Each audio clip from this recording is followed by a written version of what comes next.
think that for a man and a woman's relationship to be successful, it needs to be established through logic and through aspects of values and compatibility.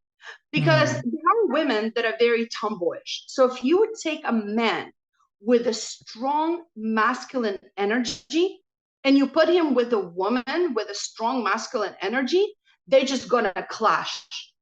So the first thing that man needs to do, I believe, is to be self-aware, identify who they are and what their strengths are, and find a woman that is looking for those qualities. Ooh. I think you just solved the word problem, honestly. No, literally, you just solved it.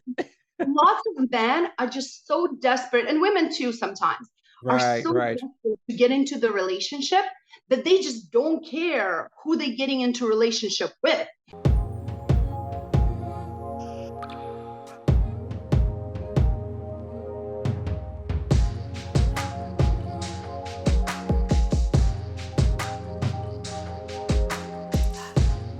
Hello, ladies and gentlemen. You are listening to the Major Pain Podcast, the only podcast crafted to guide men like you on unraveling your uniqueness to transform the world around you.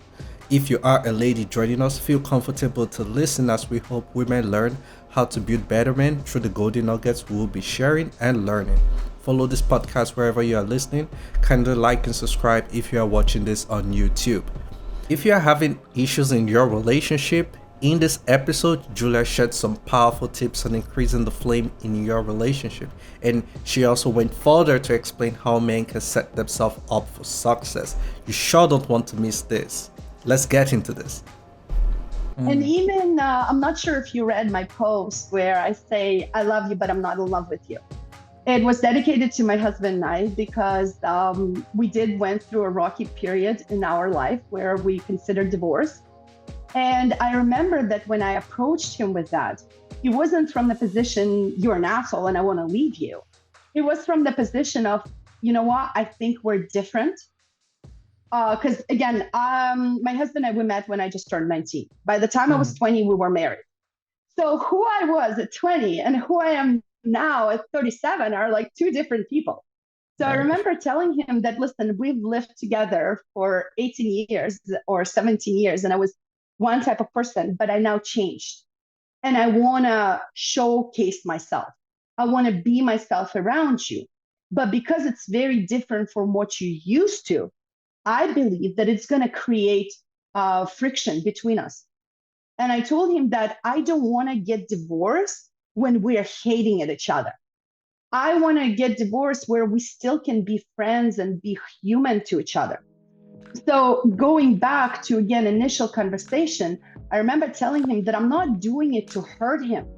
I'm doing it in the opposite way, to prevent him from being hurt, because I wasn't able to provide what I've done in the previous years because I've changed who I was. But then again, as my post says, how did he take it? How did he take it though? Like, how was that process like?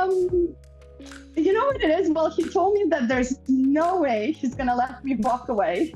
And I remember he said, he's like, you know what? I'll do whatever it takes. I'll change. I'll make it work. Just please, let's stick with it. And I remember telling him that I don't want you to change because it goes against everything that I believe in, because I believe in accepting people as they are.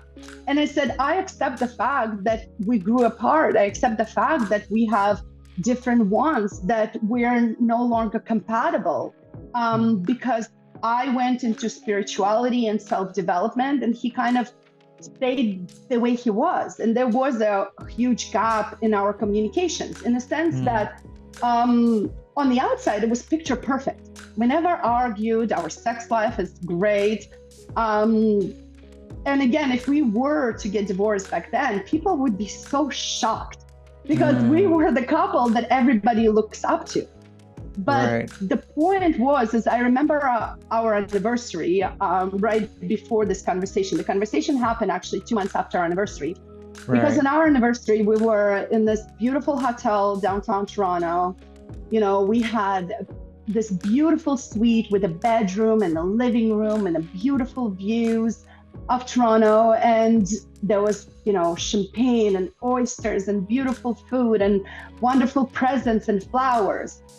But once all that's said and done, I noticed that apart from eating together and let's say having sex, my husband kind of sat on his laptop in the living room doing his thing. I was in the bedroom writing my posts and listening to my lectures. And I realized that really, apart from the kids or like some daily routines, we didn't really had anything connecting us. We stopped being friends. We were very convenient roommates, roommates with benefits, but I wanted more out of our relationship. And I wasn't sure if my husband is capable of it. And that's why I was willing to exit instead of trying to push him into being something that he's not. But then his decision was the opposite. He said, you know what? I do want to join you. I do want to know what you know. I do want to learn to love myself. I do want to discover who I am. Help me. And that's actually was the point that connected us, because technically, indirectly, my husband was one of my, first masterpieces. Yeah. And I see. Because that was a question I was about asking next. Like, what was the secret ingredient? Like, what did you guys do to like bring that bond and that fire back so that you two can be together up to now and going forward into the future? So, and well, you see, here's the thing. At first, I wanted to make sure and to put his mind at ease that the process that we were going through was for the right reasons. Again, I want to bring your attention that the point of me wanting divorce wasn't to hurt him. The point of me wanting it is so we can be free and find people that are compatible to both of us, that have similar interests or similar hobbies. So then we can have a deeper connection with somebody else, because I just couldn't see us having it. So my husband proved me wrong. Good for him. I'm really excited. But going back to his changes, that once we start working together, I reassured him that if we were meant to be together, then we will be. Nothing to worry about. And if we're not meant to be together, that means that there is another person that is meant for him, that he would actually be happier than being with me. And in order to get to that point, he needed to discover who he was. So my point to him was, okay, for 6 months, let's buckle in. Let me help you discover who you are. Because at that point, I knew who I was. And I said, I know who I am. We're going to discover who you are. And then we're going to see if we can match up. Right. And if we can match up, then great. And if we can't match up, at least now you are healthy, self-aware individual that can go out into the world and find a woman that would match up to your standards or compatibility. Right. I see. Right? But that's when he always jokes and he's like, oh my God, Julia, you're ruined me for all other women because nobody can compare to you. And in a sense, it's very true, because I am very feminine, and that's where, femininity and masculinity comes in. And I want to bring. So I wanted to actually share another experience of mine. And it does have a lot to do with feminism, and in terms of how a relationship should be based, in my opinion. And you know how I said that anything I do is I do from a point of love. And that's how this whole thing happened with, divorce coming from the point of love, in terms of it wasn't about hurting a person. It was about how can I make it better without changing my husband as who he is as a person. So there is an interesting story that we had back when we first moved in together. So when my husband and I met, I just turned 19. And then 2 months later, he asked me to move in with him. And then within that first month, I noticed that he made a friend at his new work. It was his manager. And then after work, they would always go out for like beers and wing, because there was like this pub nearby. So I remember I'd come home from work and I would make the dinner, and then I would sit and wait for my husband to come home. And he wouldn't. He would just go out with his friend. And then he would show up, 9, 10 o'clock at night, a bit buzzed and just wanting to go to bed. And it was very heartbreaking to me. So to me, I would complain. I'm like, oh my God, I made the dinner. How could you? Blah, blah, blah, blah. And we sort of would have like this little fight pretty much every single time that he would come home late. And I remember one of those nights, it's 8 o'clock at night. He's not home. He's not picking up his phone. And I'm sitting there at the table with this dinner just getting cold. And I'm all sad and I'm kind of like huffing and puffing, like, oh my God, like, what do I do? Like, I'm living with this guy for months and things are just falling apart. I'm 19. I have no experience. I have nobody to ask for advice. And I'm like, I really did not know what to do. And then in that moment, for a second, I had like this glimpse of the other side. I thought to myself, if I was him, my husband, Paul, I thought, would I want to come home? And this is the picture that I saw in my eyes through his perspective. Imagine working all day. And then you have a choice to go out with a friend, have beers and wings at a fun pub, or come home to your bitchy girlfriend who's like unhappy and complains. Well, duh, if I was him, I realized that I wouldn't want to come home. I would want to go out more and more and more. So I realized that the more I pushed for us to be together or for us to be closer, it actually pushed him away, because the way I approached it was in a bitter way, in a very negative way.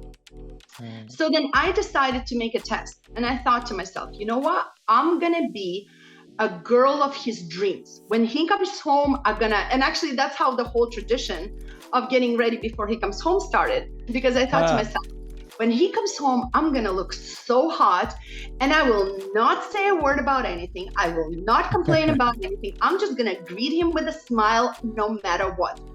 So I remember when it started, let's say it was Monday night. He comes home, the dinner's cold, I'm looking all great. He's like, just looks at me and he goes, okay, I'm home, I'm going to bed. And I was like, okay, don't say anything, Julia. Just keep on smiling, be nice. So that was the day one. I remember on Tuesday, he came home and he was like, oh, you look so pretty 2 days in a row. That's so nice. He noticed it. Yeah. I remember the second day, he noticed that I actually looked nice. And I was like, the pleasant me just, smiles and like, oh, thank you so much. And then he goes to bed. Wednesday comes and he actually came home a bit earlier. So let's say if usually he'd come at like 9, 10, he showed up at like 8 p.m. He didn't have dinner, but that night, like we kind of sat and mingled and it was really pleasant. Mm-hmm. And I thought that the transition of him actually wanting to be in my presence would take months. But to my surprise, by the 4th day, I remember, I'll never forget that conversation. My husband does too. He came home and I remember he came home very early. Like he finished his work at 5, like he was home by like 6. Wow. And we're having dinner. Like, wow, this is delicious and all this stuff. And I remember he looks at me and he goes, you know what? I realized I have fun going out with my buddy, but being home with you with this nice food and you just like so pleasant. And I realized that we can be friends and I can have fun with you just as much. And in that moment, it clicked in my head. If I were to make home feel like heaven to him, then guess what? He's gonna wanna come home and I don't even need to ask him for that. Wow. And I think that that's where a lot of people, they go from bitter, not better. They try to prove their point rather than trying to see the situation through the other person's eyes and actually make a difference where the person wants to be around them. Right. And I actually had an interesting case of a person, of a lady, and to her, attention was extremely important. Attention was her thing. And I remember she asked, she's like, Julia, like, how do you get attention? And I said, really, like, I get attention everywhere. When I walk, I get attention. When I go to the grocery store, people stop me, I get attention. Even sometimes when I drive, I have cars, like, because I dance in my car. I love music. I dance at all times.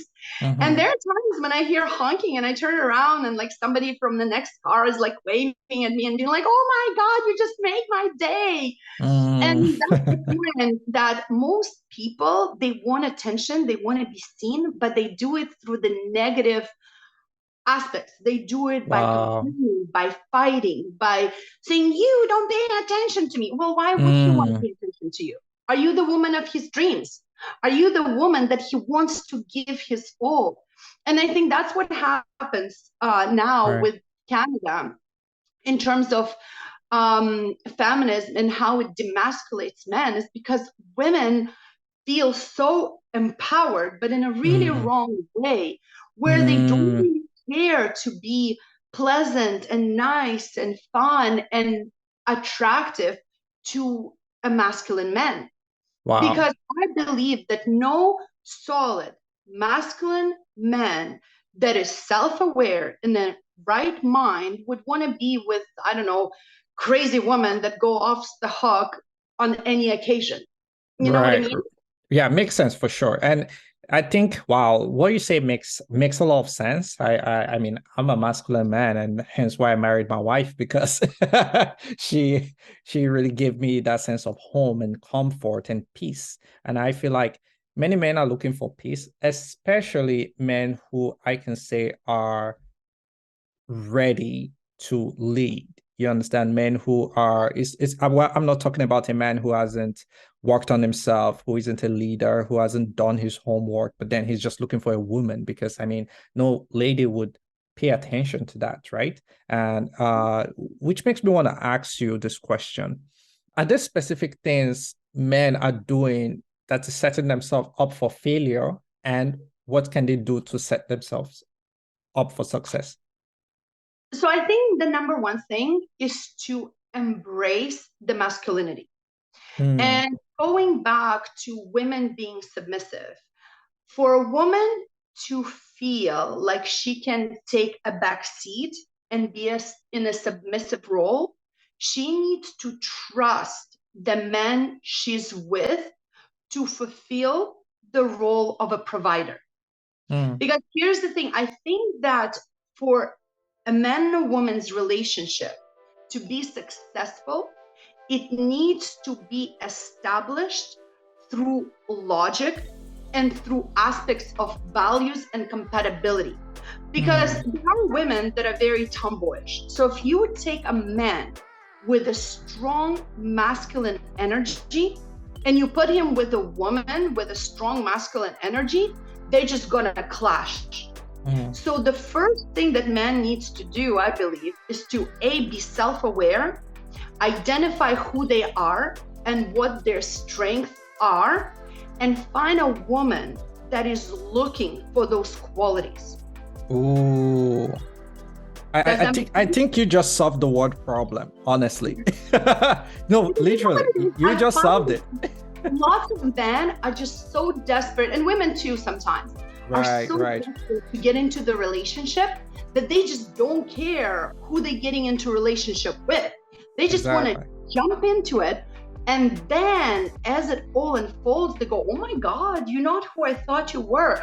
I thought you wanted a family and you just want to go and, I don't know, hike the mountain of Kilimanjaro, you know? And meanwhile, it's because there is no communication, because none of the parties are being true to self, neither men nor women. So again, for a man to have a successful relationship, just like it is for a woman, it all starts with self-love, understanding who you are, embracing who you are, and then finding somebody who is compatible with that. Does that make sense? Yeah, got you. Makes sense. Make a whole lot of sense. Wow, I like how simplified it is. I know as simplified as it is, it's also very complicated for a whole lot of people, hence why people need coaches and people need to have those authentic conversations, even from friendships and just the people they surround themselves with. Sometimes I used to say that sometimes sometimes you might not even need to go to a coach to figure out like you really need to love yourself. Like it's just a conversation you have within yourself and you realize that, yeah, like I'm not being true to myself. I need to love myself a lot more. I need to accept my strength. I need to just go out there and reach out, so I feel like one thing that I'm also taking away from this conversation, I mean, I'm taking a lot of things away but the one thing I would say that is sticking out to me is that self-care, self-actualization, it opens your eyes to the real and beautiful aspect of life that makes you know, okay, this is the person that I compare with. This is the person that is happy to be with me. These are the people that are excited to have me around. And I can see that just that authenticity filters negative energy, just like how you would say, it filters the negatives away from the positives, right? And it makes you see clearly that, okay, these are the things, these are the people I need to surround myself with. And also you just made mention about like he needs to know the type of woman that is eager to be with him. And right. Because here's the thing, lots of people are scared to be self-aware because again, they're worried that they're going to find out who they are and they're not going to like themselves again. And that's based back on when you were little and people telling you what's wrong with you, but those are wrong people. It's all a lie. There's nothing wrong with you or me or anybody for that matter. And embracing that and accepting that and becoming self-aware is the key to it all. Because the moment you're self-aware, you know what you like, what you don't like, then you can find a person to match that. But if you are trying to play a game and you playing a role of, I don't know, let's say a man chooses to play a role of successful business owner, like, money in the world and look at my Rolex and a nice car. What type of woman does that man go after? Flashy woman that looks beautiful. But in reality, she might be completely empty inside. He might want kids and, I don't know, a family. And meanwhile, she doesn't care to have kids because she doesn't want her figure to be destroyed. She may not want a family because she likes going and partying and, I don't know, going clubbing every Saturday night. So the man is choosing a woman based on the surface to complete his image. Just like a woman wears a pretty purse, a man wants, a successful man usually want, a beautiful woman around them. But one thing I've noticed is that when you look at beautiful women, there's two types of beauty. Beauty that shines from within and artificial beauty. The artificial beauty is the most common beauty. And that's why you see, girls doing Botox and lips and uplifts and whatnot. And again, going back to me personally, like my makeup kit consists of like an eyebrow pencil, a lip stain, and a mascara. That's it. Those are the only 3 items that I use. And I always say that my goal is to support my natural beauty. I'm not interested in fillers. I'm not interested in changing my nose structure or whatever it is, because I accept myself as I am. Most women don't. So what happens when a man finds a beautiful woman on the surface, she's most of the time is absolutely miserable from within, because all those changes that a woman does to her body or her face just reassures you that she doesn't love herself, that she doesn't enjoy herself. That's why even on the surface, she tries to change herself. So again, when you pick somebody based on their surface attributes rather than what's inside them, that's when things go wrong. But you cannot pick somebody based on what's inside them if you don't know what's inside you. Right. Okay. Wow. That's a good one. It starts with self. And actually, I have another funny story for you.